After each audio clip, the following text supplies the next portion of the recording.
Did you ever play with plastic army men when you were little? Of course you did. We all did. There was just something so fun about taking simple plastic figures and pretending to be a general in your own artificial wars. But have you ever wondered what it would be like if they made a video game of these figures? Well, actually, they already have, with the Army Men series. Now, I grew up playing these games, and maybe sometime in the future I'll get around to reviewing some of them. But in this video, I will be talking about the Xbox Live Arcade hit, Toy Soldiers. Originally released in March of 2010, this title was anticipated by Microsoft Studios to be a major hit. And with 471,000 units sold as of December 2010, it appears they were right. But is this game really worth picking up? Well, let's take a look and find out. But first, this music is good and all, but let's switch it over to something a bit more to my liking. That's better. The campaign of this game is similar in style to the Defend Your Castle style of games that you may have played on sites such as Miniclip or Addicting Games. And if you haven't played those type of games, basically this means that your objective is to protect your base, or in this case toy box, from waves of enemies. But how does one accomplish this? Well, this game allows you to place defensive units across the battlefield that you could either let the AI handle, or you can hop into these units and control them yourself. And since this game takes place in the World War I theater, these are units such as machine gun emplacements, artillery units, mortar units, heck, you can even use chlorine gas. But along with emplaced units, in the later levels you get to use airplanes or tanks. Now these allow you to dogfight with enemy planes, bomb enemy emplacements, or wipe out other tanks and infantry. But don't think this game will make it easy on you. You see, for every enemy soldier you kill, you receive money which can be used to buy and upgrade units.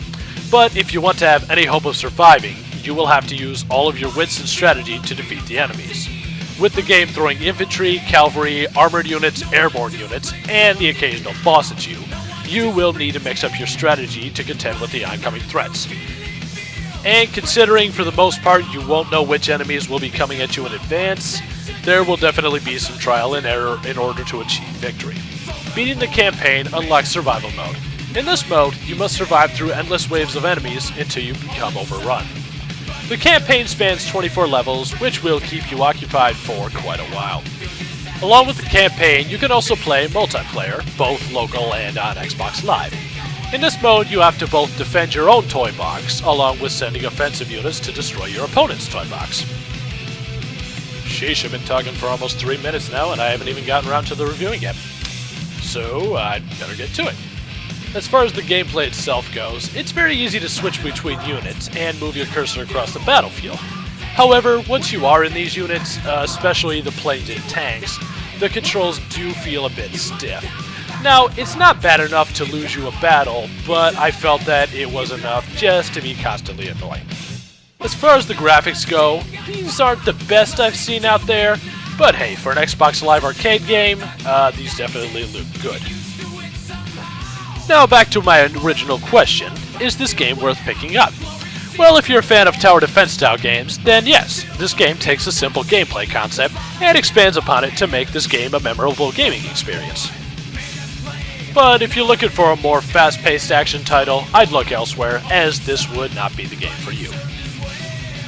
Boy, I tell ya, if I had a nickel for every review I've done, I would not have a lot of money. See you next time.